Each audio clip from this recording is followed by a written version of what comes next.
Hello everyone, this is Jag. Well, in this video I'm going to cover everything you need to know on how to plant potatoes to get the biggest harvest of your lifetime. So let's get started. Now, the very first thing you want to know is whether you can plant your potatoes whole or whether you want to cut them. And there's a very simple rule to that. The potatoes have to be big enough to cut. So if they're more than 2 ounces, which is about 50 grams, you can cut them in half. However, if they're smaller than 2 ounces, you must plant them whole. So let's look at some examples. Now here I have some seed potatoes. Make sure your seed potato chits look like this and they do not look like this. This is a result of chitting your potatoes in dark, and these were looking for lights, and that's why they became very spindly. Now this is similar to having leggy seedlings. While this potato will grow and produce a potato plant, it might not be as strong as the plant produced by this potato. I also made a video on how you can make your own seed potatoes using grocery store potatoes, so check that out if you're interested. So here are 4 examples. I have 2 potatoes that are bigger than 2 ounces and 2 that are smaller than 2 ounces. Now these 2 big potatoes, one of them has chits all over the potato, while the other one does not. And these small potatoes, one has chits all over, while other one only on one side. So let's go through these. Now the very first potato that is bigger than 2 ounces and has chits all over, we can cut this in half. So let me cut this in half. And there you go. So we're gonna keep one chit on one side and it has no other chits, and the other half has actually more than 2 chits. So the rule of thumb is that each half of the potato can only have maximum of 2 chits. Even a whole potato should only have just 2 chits, no more. So let's remove all the chits from this potato. There you go. So you have to go deep enough to remove the chits so that they do not grow. Otherwise they will try to grow as well. And look at this one. So let's get rid of this too.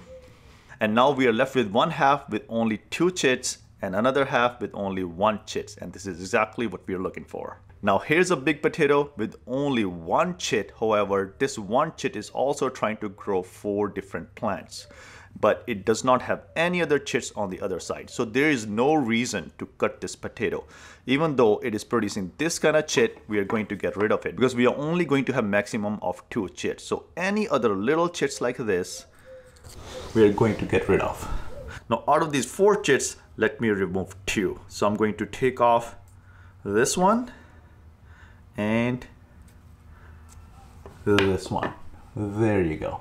Now here's a smaller potato with 2 large chits and many smaller chits. So we are going to keep the 2 large chits and we are going to remove any other smaller chits. And we are not going to cut this potato in half because it's not big enough to cut in half. So let me remove this chit as well.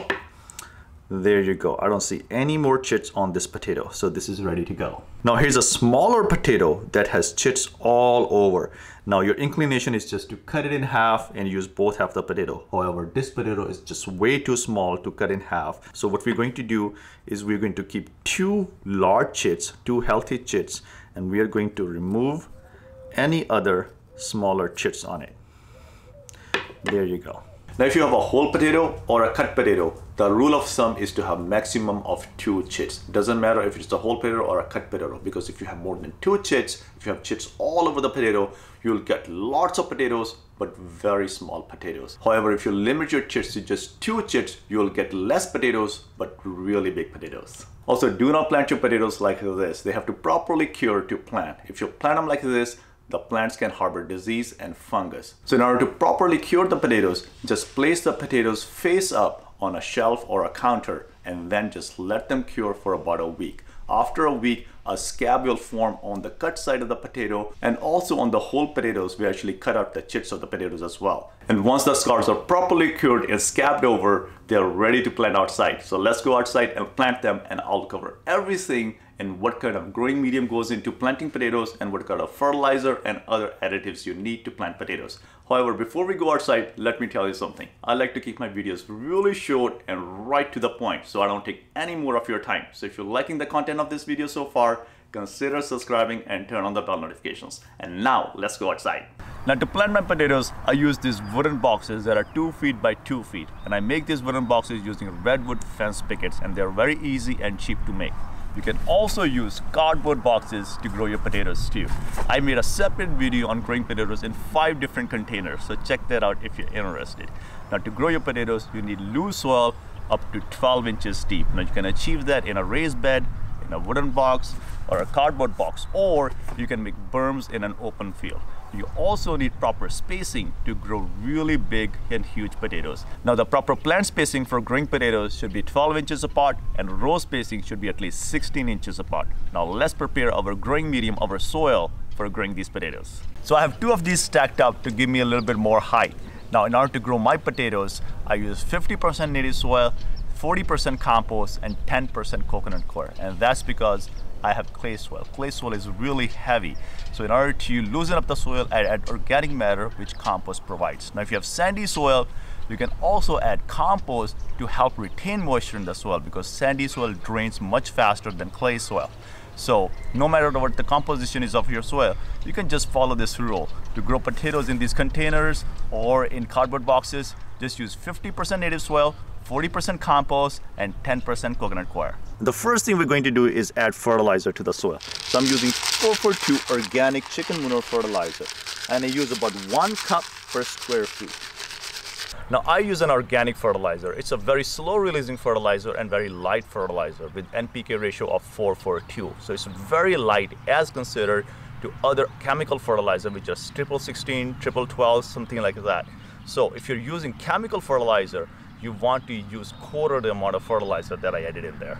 Now to start our potatoes, I'm using fertilizer which is a little high on nitrogen. Now as our potatoes grow, you don't want to feed nitrogen to your potatoes. Nitrogen encourages leafy growth. So at first you want your potatoes to have leafy, nice, bushy growth. But after about a month, you want to focus on your potato plants to create the tubers, the actual potatoes. So you want to switch to a fertilizer that is 168 or 468, something like that. So basically ensuring that you feed a lot more potassium to your potatoes. So the last number, the potassium, is much higher than the first 2 numbers. Next, I'm using sulfur. Now this helps to lower the pH level of the soil, and I'm using 1 ounce per square feet. Sulfur lowers the pH level of the soil. Potatoes love acidic soil, about 5.5 pH. So if you keep your pH a little bit lower, you will grow a lot of huge potatoes. Now next, I'm using iron phosphate. Now Sluggo also has a brand for this iron phosphate, and this helps to reduce earwigs in your soil, because earwigs will come up and eat your potato leaves. So you want to make sure you reduce the population of earwigs. And now I'm just going to gently mix the top 3 to 4 inches of this soil, and all of this matter is going to percolate down into the soil as we water, so we don't have to mix them too deep. Now this area is 4 square feet, so we'll be planting 4 potatoes in this area, and you want to plant your potatoes at least a wrist deep. So you have to plant your potatoes 6 to 8 inches deep. So let me dig a hole right here, 1 here, 1 here, and another 1 here. And I'm going to drop my potatoes with the chits facing up. So wherever the chits are pointing, we're going to face them up. Next, cover your potatoes and then completely drench the soil with water. So the potatoes have been planted, and if you plant potatoes this way, you'll get the biggest harvest, and I'll see you in another video.